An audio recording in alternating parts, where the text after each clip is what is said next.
Okay, well, we're heading up the Hume Highway up to Winton Motor Raceway for our coverage of Formula SAE 2019. Shane's in the seat alongside me. There's Shane. He's part of the crew for this weekend.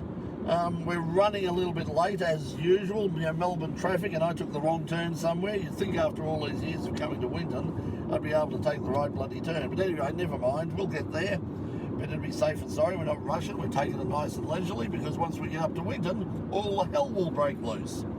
But anyway, we thought we'd just sort of go behind the scenes over the weekend and show you sort of, you know, what happens at when we're putting together a live stream and show you what happens at Formula SAE.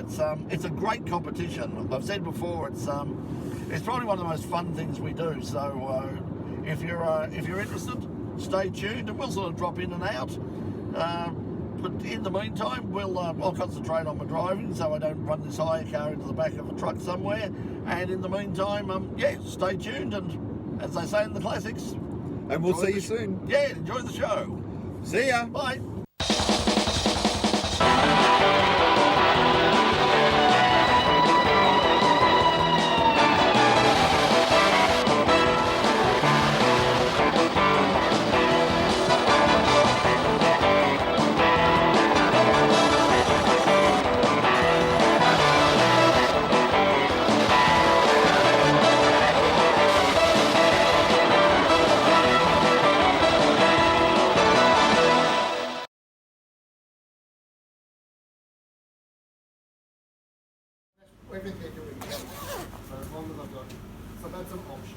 Hey everyone, Shane from In Pit Lane.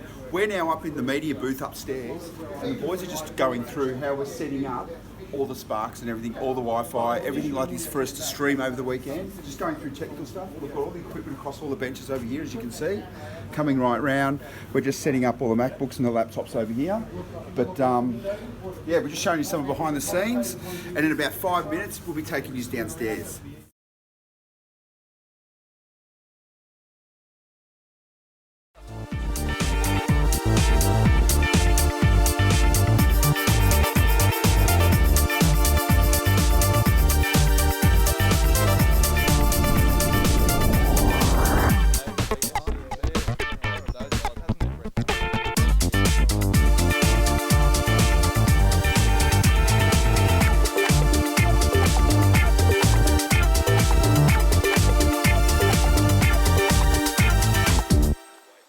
Well, we're here in Pit Lane at Formula SAE Australasia 2019, and we're here with the team from RMIT Racing. And Dan, tell us about, you've just arrived, it's Thursday. Tell us about your setup here, how you've set up, and what are your plans for the rest of this day?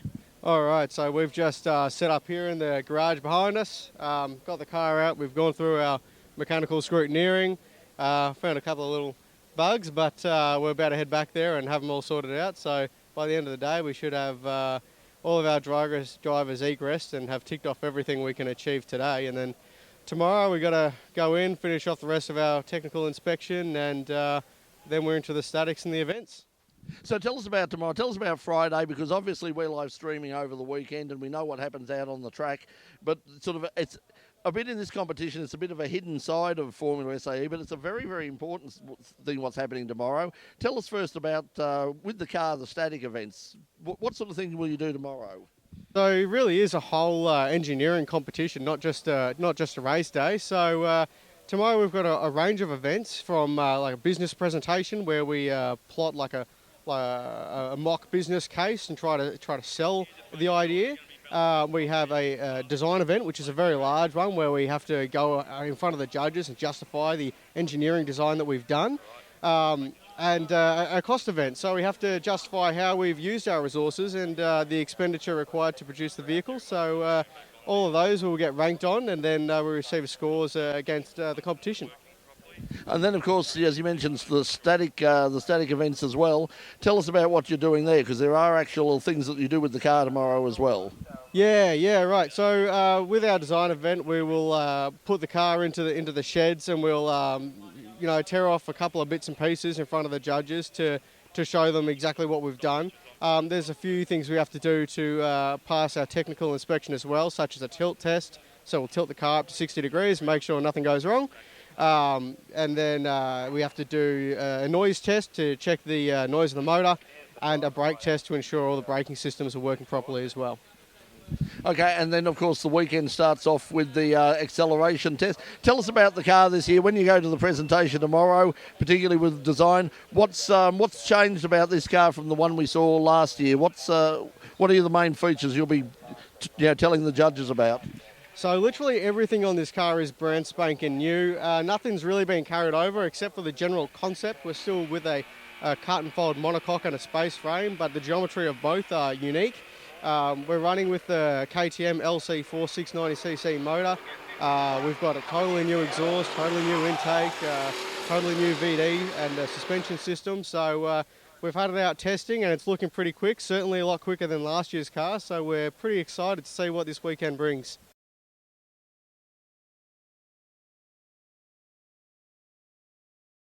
I'd like to thank everyone for being here today, our students, sponsors, SAE staff, and our fantastic volunteers. Thank you.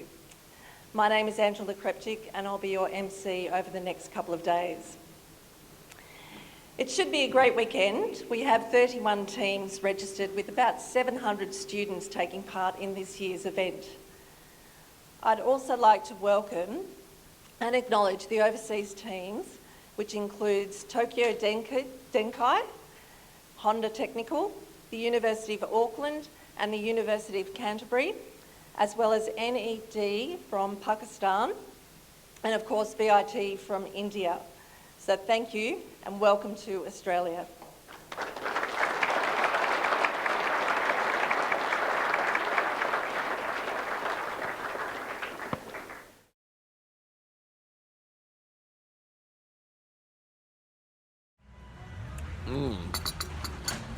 Well, good morning. It's day 2 of the Formula SAE from Winton Motor Raceway. I'm obviously not at Winton Motor Raceway at the moment. The team headed out first thing this morning and are setting up now for our live stream on Friday. I'm here in Wangaratta overlooking the beautiful park which is behind me. If you come to Wangaratta, it's lovely around here. It's a very nice place to stay if you're coming up to Winton. Where some of us, we're scattered all over the place. I'm up at the Pinsent, which is sort of my usual sort of hang out. It's it's comfortable, it's cheap, it's a pub. What's not to like? But I've got some stuff to do, some business stuff. So I'll be heading out sort of fairly soon once the banks are open and once I've done what I need to do here, and we'll head out for today. Today's the day of the static displays and also the presentations. Unfortunately, we can't get into the presentations. That's one thing that they do allow in some competitions overseas, but they've decided not to allow. They're not allowing here, which is a bit disappointing because there's a lot of fascinating stuff goes on behind the scenes with the business presentation, how people justify all of these things. So but anyway, as you can see, I'm just going to finish my hot chocolate, and a very nice hot chocolate it is, and we'll catch up with you out on the track and take you through Friday, day 2 of Formula SAE 2019. Cheers.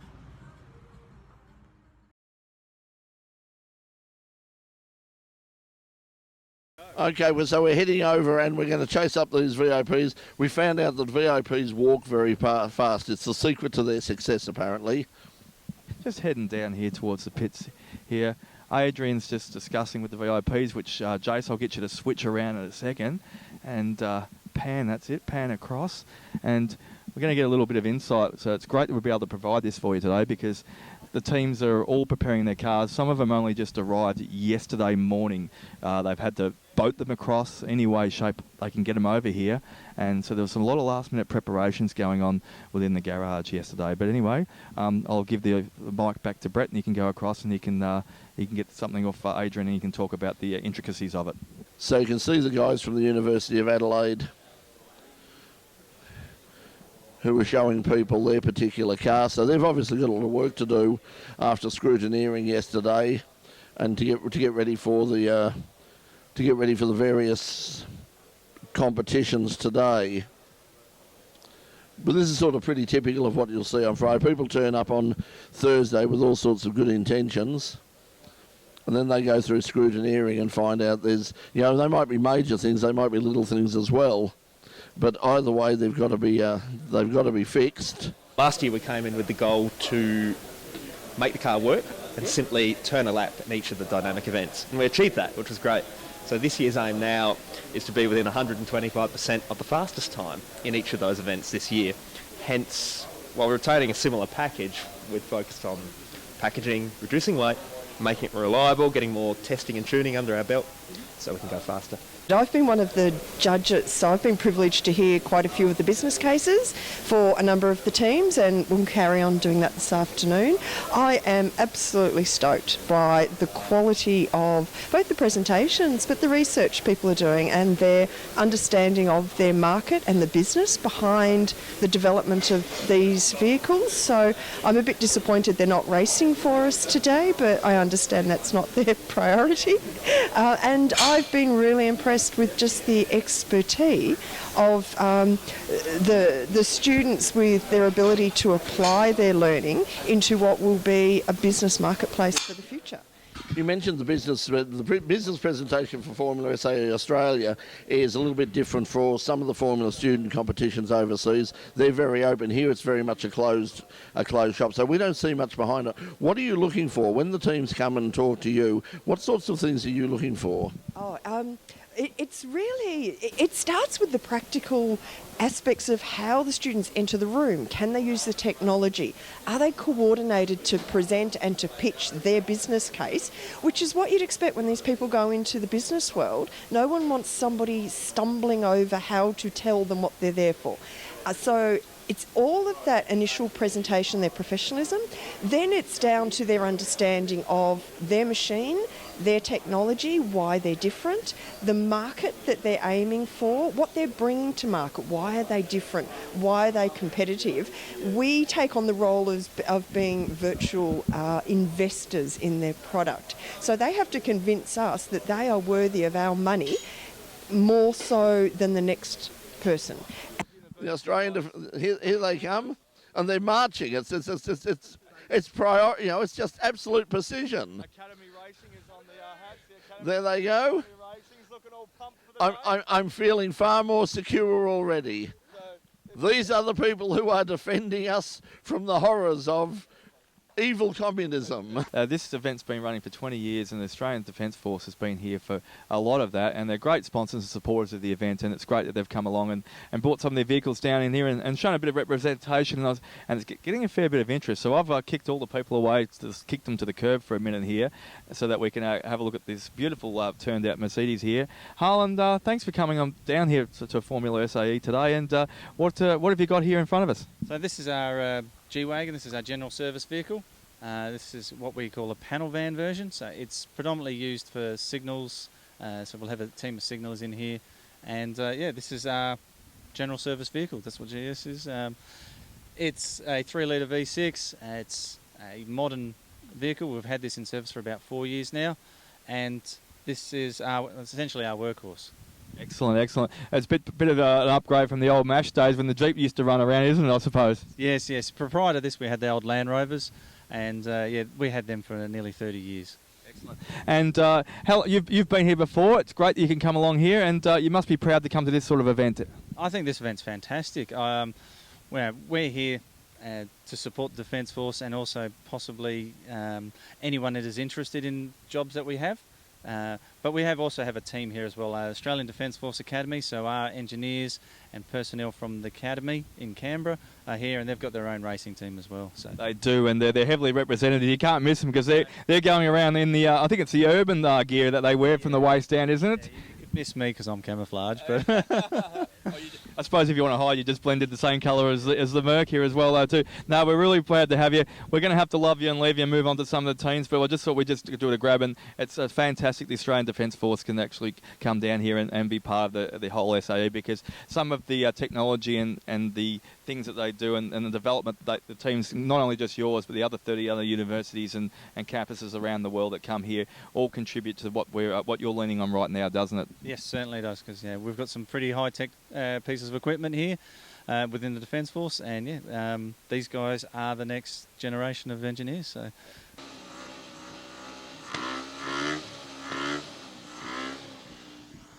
Well, if you can hear me right now, we've started some of the testing here down here at Formula SAE. We've got Curtin University with their absolutely beautifully turned out car number 14 here in the gold and black. Bit of retro colours about there, and they're about to jump off the start line here. We'll have a talk to Ian in a few seconds on what they're going about. Here we go. Yeah, we're just testing the brake system. So the competitors have to demonstrate that at the end of their brake run there that all four wheels lock up and the car stops straight without any sort of skidding or... No tail ending. And in your experience, that was quite impressive? Yeah, that was a good run. So he got the brakes locked up nice and early and kept the car quite straight. So yeah.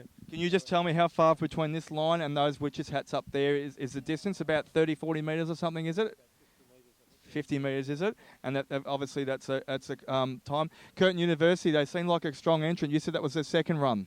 Yeah, they had some problems earlier. They couldn't get their right rear wheel to lock up. So we sent them back to the workshop and they've done some work on the car and came back and did a retest. So now just a bit. Could have been a bit of air in the brakes. Just get the fluids out. Just get that airlock as well. And put those carbon bubbles in their drinks later. And that's the reason we do this test today, is to make sure the car's going to be safe when it's on the circuit, so they don't have any brake problems out there.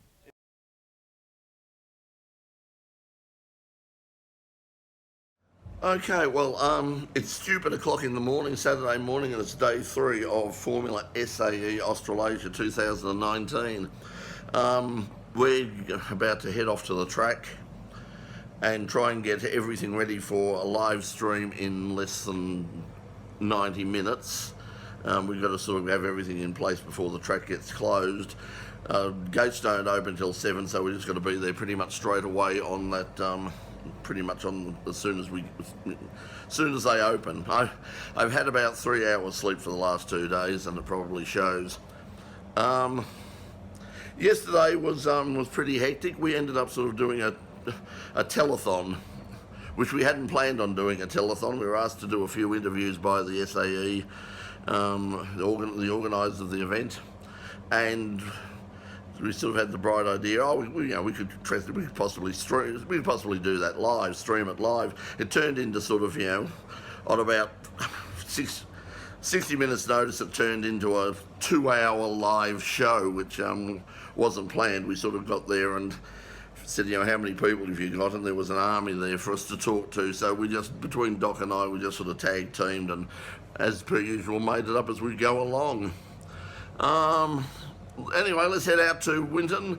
Hopefully I'll be in a better mood by the time I get out there, and hopefully I'll be in a fit state to do something. Okay, we'll catch you later, I think. Bye.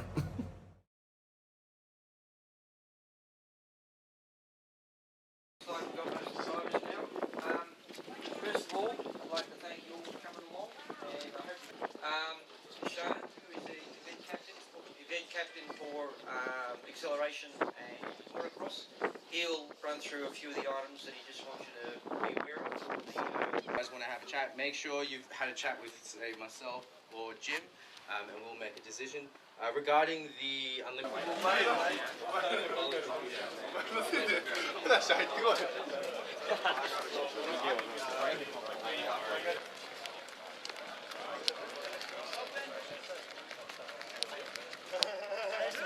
Yeah, it looks pretty nice, that's for sure. I've got to tweak some colour balance in the cameras, but otherwise it looks really good. That's right.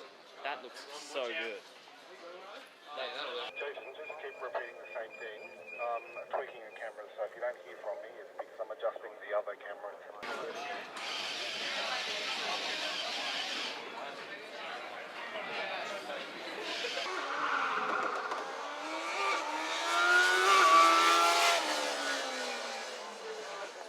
Our best speed was 4.3. In comparison to the competition, we're about in the middle, but we're hoping to do well in the next couple of events. We just got our design results back, a design presentation cost, so we're happy with that. And hopefully we'll be back on track after this. We're pretty happy with how acceleration's gone this morning. Currently in the not confirmed, results, we're looking at a second place for EV. Was that around sub 4?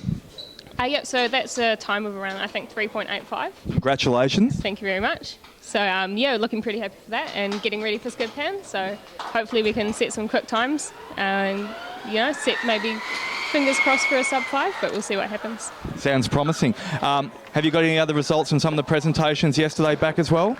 Yeah, so we got third place in our EV business, the EV design category. A podium both days so far? Yeah, very happy with that one. So, yeah. Excellent. How's the car and what are the guys and girls doing to it right now? Making some minor modifications or is it... So, at the moment we've just got the accumulator out for charging to prepare for this afternoon. So, and we've just been doing a couple other little checks. So just reassembling everything, make sure everything's good to go for skid pad and charge her up and away we go.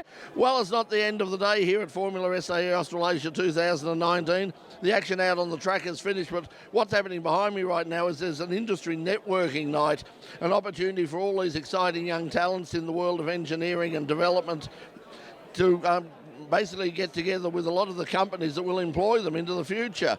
We've got representatives from all sorts of people here. Ford are here, they're one of the major sponsors. We've got people from the Defence Forces. We've got even Tesla is here as well. So there are some people that we can talk to, there's some people we can't talk to, but let's go around and have a look at who we can talk to and talk to them. Well, Michael, Ford have a very big presence this year at Formula SAE 2019. Tell us why Ford are involved and what you're hoping to get out of this particular night with the networking night. Yeah, so far it's good to hang out with all the guys and girls here, and it's pretty cool. And they've done a good job in the SAE race so far. And we just want to blend in with them and talk to them. And for us as a company, it's also a good way to showcase what we're doing here.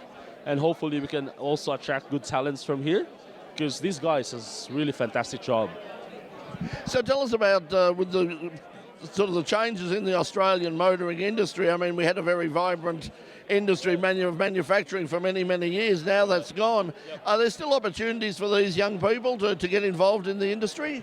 Yeah, so far Ford has really done a good job in terms of evolving itself here in Australia. So we've gone out of manufacturing, but so far we've also transformed ourselves to be a design hub for the whole world, which is the Ranger and Everest as our platform to showcase ourselves here with the design talent that we have here in Australia.